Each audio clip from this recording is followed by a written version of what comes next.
Hello guys, welcome again to my vlog. Ngayon magbibihis tayo dahil we're going to Halloween party. Ito pala yung costume ko, parang vampira-vampira. At nakita niyo naman, yun lang yung vampira na may perlas. At ngayon meron pala tayong mga papremyo dahil may pa-games tayo sa loob ng karaoke. Ang ngayon mapapabango tayo dahil maraming tao. At halina kayo, tara na sa Banbis. Pasensya na pala kayo sa boses ko kasi hindi ay maganda yung pakiramdam ko dahil sa kagagala kasi. Ito pala yung Banbis.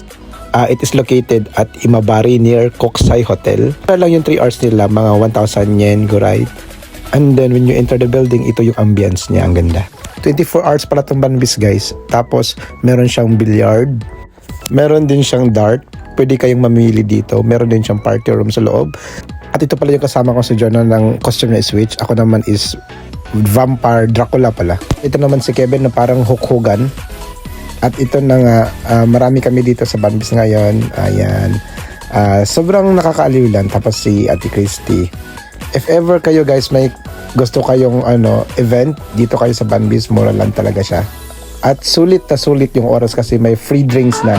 So guys, nakita nyo na may dala kaming beer. Pwede kayong magdala pero itatago nyo lang. Tapos ligpitin nyo yung kalat nyo dahil hindi yan sa Banbis ha. Sa inyo yan, dapat malinis pag alis nyo. At ito pala yung best in costume, si Kevs. Kasi masultin mo sa Thai. Masultin mo sa Thai. Grabe ka puti. Gusto ganun tinog. Grabe ka puti ang Thai. Manggawas puti. Nakakaali ito si Kevin. O, tinan mo, may pa-sexy pa ang pose. Putang ina.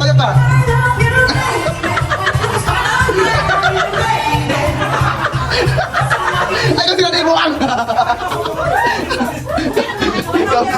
Kawin.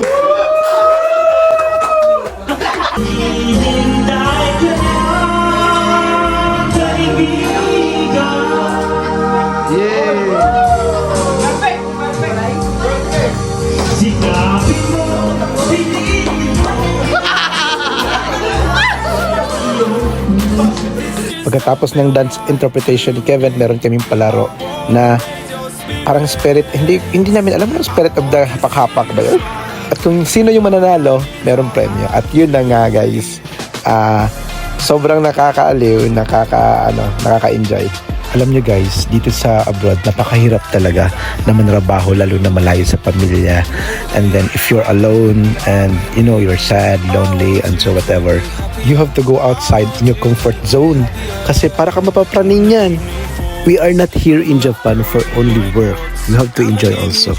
At yun na nga yung nanalo si JM. Siya yung nanalo sa games namin. Yung premyo niya is trip to Boracay, 3 days and 2 nights, valid for year 2027. Yun na lahat guys, tapos na kami, hindi ko na lang pinapakita yung iba. Medyo nakainom na nga yung iba, lasing na. At ito na rin si Jael, medyo lasing na rin. Nakakatuwa lang. At yan na nga si John na si Alisa na kami mga siguro around 2 a.m. I think so, or 2:30. At ito na yung mga picture po namin pagkatapos namin ng party. Medyo marami-rami kami. Tapos yun na. I just want you to share guys na yung na-experience ko ngayong taon na to, 2024, is you will always have some sort of conflict going on in your life. You must learn to enjoy life while still solving them. And there is a beauty in everything we experience. The only way you have to do is you just need to adjust your perception. You can either cry in the storm or dance in the rain. Have a great day and God bless.